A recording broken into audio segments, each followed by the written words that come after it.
हर exam में maths में ऐसे क्वेश्चन ज़रूर आते हैं। A shopkeeper sells on article at loss of 12.5%.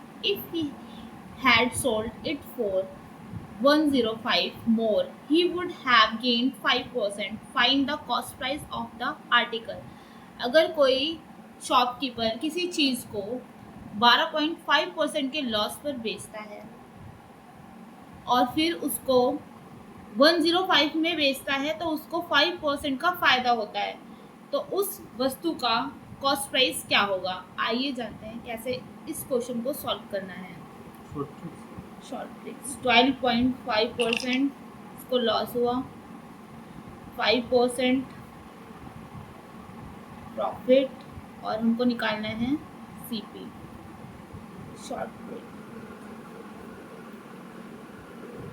सबसे पहले हम इन दोनों को प्लस कर लेंगे, तो 12.5 जहाँ पे कुछ नहीं होता हमें पॉइंट लगा के 0 कर देते हैं, यहाँ पे देगा 5.17.5।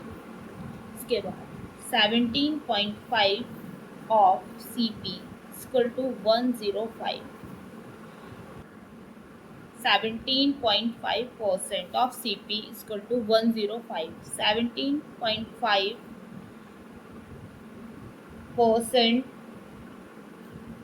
17.5% of CP is equal to 105। 17.5 जब हम परसेंट हटाएंगे तो यहाँ पे आ जाएगा 100 of CP is equal to 105। अब जब हम किसी भी नंबर का, अब हमको इससे करना है multiply into CP equal to 105। यहाँ पे जाएगा 100, यहाँ पे जाएगा 1 और यहाँ पे जाएगा 1। जब हम किसी भी नंबर का पॉइंट हटाते हैं तो वहाँ पर बढ़ जाता है 1 0 और CP into 1 equal to 105 into 1000 into 1। अब मैं आपको बताती हूँ कि ये टर्म कैसे आया। सबसे पहले 17.5 यहाँ पे था 100 और यहाँ पे था CP 1 105 1 में 1।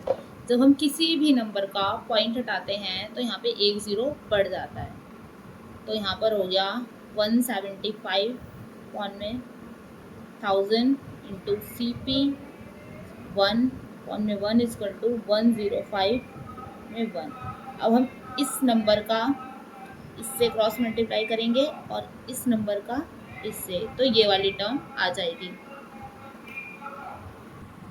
आइए अब इसे आगे सॉल्व करते हैं। तो CP इक्वल टू 105 इंटू 1000 पॉन में 175।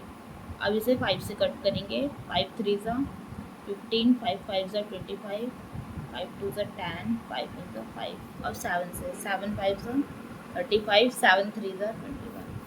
अब 5 से 5 1 ज़ा 5, 5 2 ज़ा 10, 2 0 यहाँ पे। अब 3 को हम 200 से इंटू कर देंगे तो हमारा आंसर आ जाएगा 600। तो CP इक्वल टू 600।